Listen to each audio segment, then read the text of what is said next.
Onorevole, cosa significa per lei lavorare a fianco del vice segretario del PD Lorenzo Guerini? E che tipo di apporto potrà dare al Partito Nazionale? Lei che è un uomo del Sud, che è cresciuto ed ha vissuto le sue esperienze e i suoi percorsi in Sicilia fino ad arrivare alla Camera.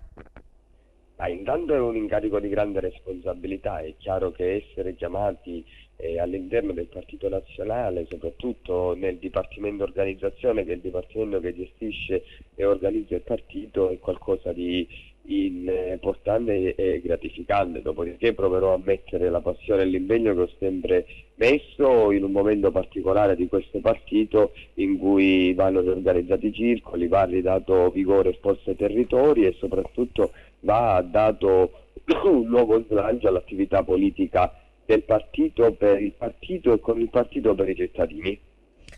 Quindi come pensa appunto di organizzare il partito? Come unirlo e appunto partire dai circoli?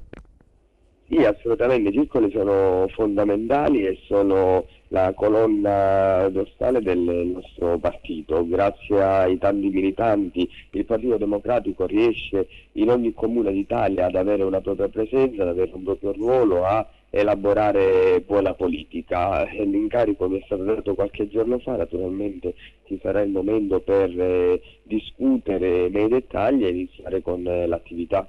Nello specifico lei appunto a livello nazionale di cosa si occuperà?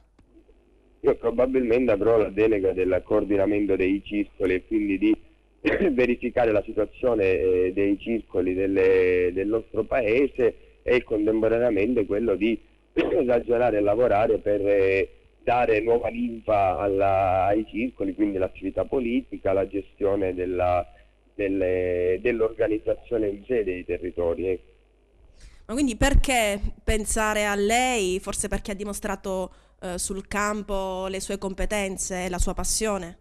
Questo dovrebbe chiederla a Guerini.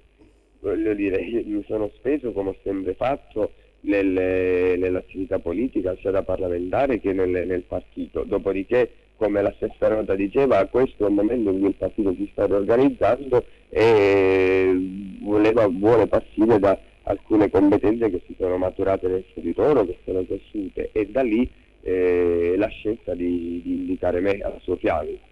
Come pensa stia guidando l'Italia, il suo partito e nello specifico il governo Renzi?